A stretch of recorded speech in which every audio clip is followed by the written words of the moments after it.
Welcome, students. We're going to take some brief notes on the Cold War at home, a brief look at Truman and McCarthyism. So title this The Cold War at Home. Fear at home. McCarthyism became synonymous with the Red Scare, paranoia, and accusations. Make sure to write that down. Now, this is the second Red Scare. If you remember, after World War I, we had the first Red Scare, red being the color of communism and scare being our fears of communism taking over in America. And so after World War II, we would have the same fear that communism from Russia was going to spill over into America and cause America to become communist as well. So there's going to be a lot of paranoia, which causes a lot of accusations, a lot of witch hunts, a lot of pointing fingers at people.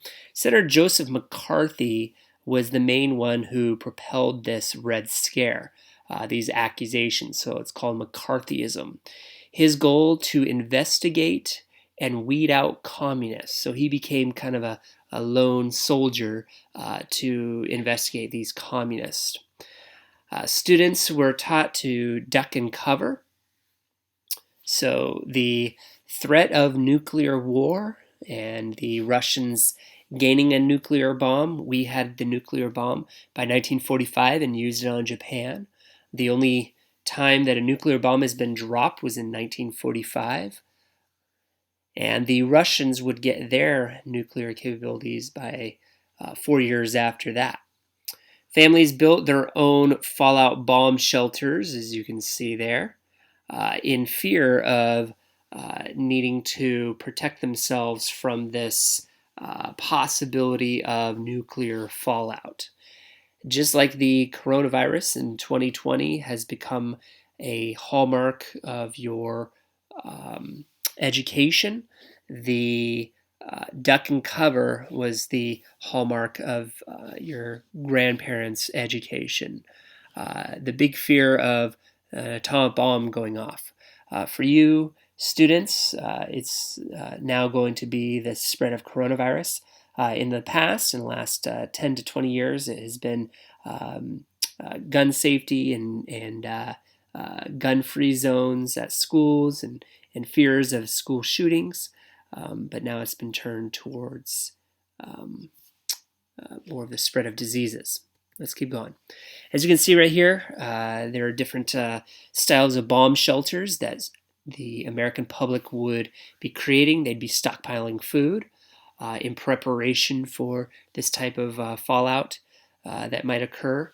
People in modern times have been asphyxiated with the zombie apocalypses and such, and have either pretended to prepare or have prepared in much the same way.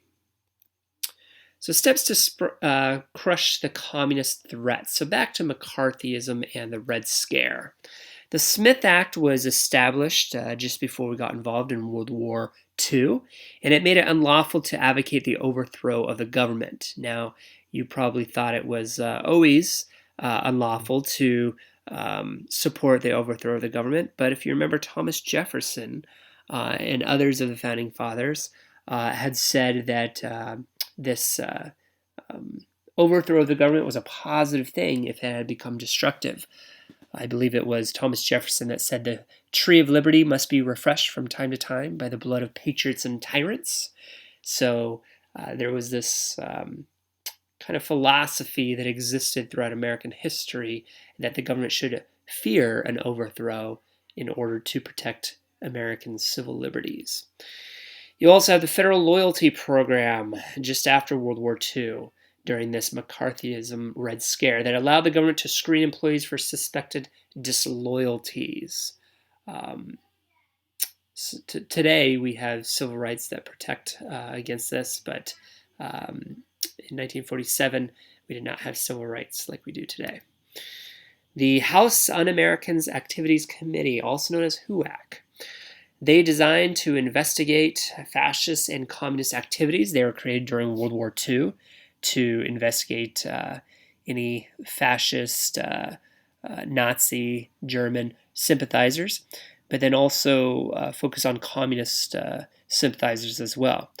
They highly publicized their hearings. So whenever they convicted somebody or accused somebody, they would publicize it on TV. And they mainly targeted Hollywood, and Hollywood being maybe more liberal, and Hollywood kind of wanting to push the bar of decency, so to speak. And so HUAC would fight much against Hollywood. But the Hollywood 10 was not going to bow to this. This was a group of writers, directors, and actors who refused to answer questions about their communist involvement. So these were 10 individuals who they wouldn't even answer questions. They didn't want to play the game. They didn't want to incriminate others. They didn't want to incriminate themselves. So they really denounced HUAC's investigations, the famous Hollywood 10. Many others were blacklisted, no longer felt free to address social issues. Blacklisted means that your name is put down, and people will not hire you. You are taboo. You are seen as a problem. And so once you are labeled that, there is a feeling that you can't be yourself, you can't address social issues. And so there's going to be a lack of civil liberties during this time period where people are not feeling free to be honest and transparent about their political feelings.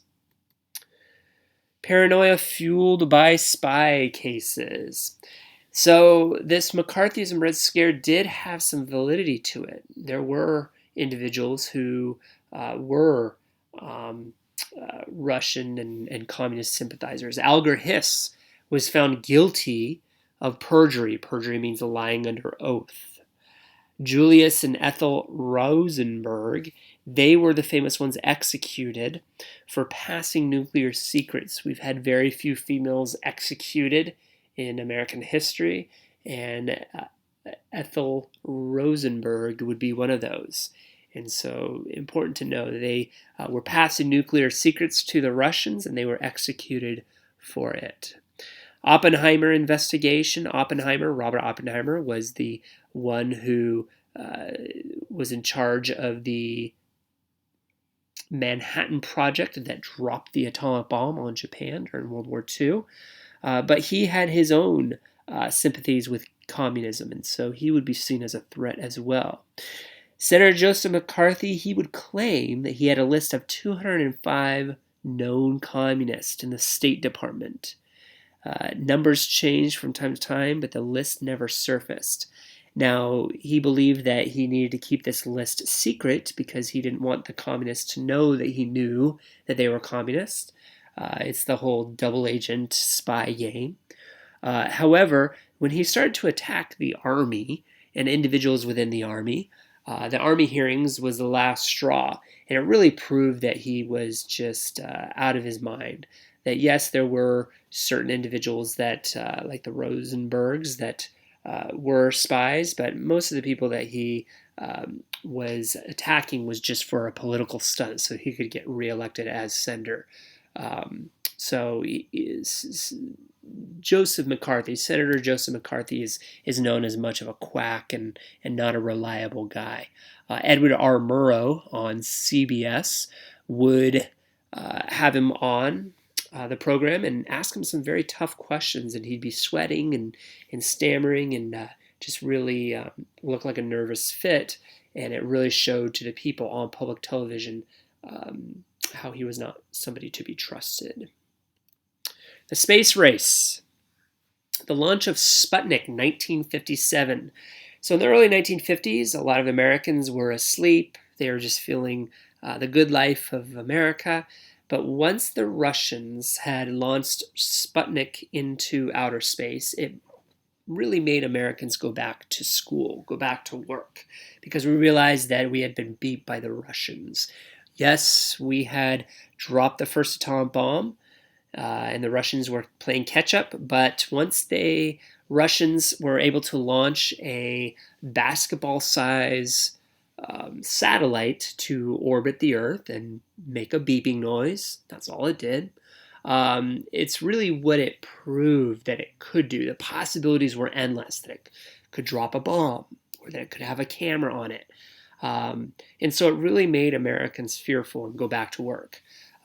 So it made us nervous about Soviet advancements and abilities, led to the increased federal education funding, greater fear where we were preparing students. We weren't preparing students. And so education would take a really great leap forward. This increased higher education, especially in California. The California Master Plan in 1960 would really look at how we're preparing kids for college and how kids can gain access to college during this time period. So there's a big focus on engineering and STEM-like programs, though STEM wasn't a term back then. Science and the mathematics were fields that much focused on. And that is the end of our notes on McCarthyism and the Red Scare.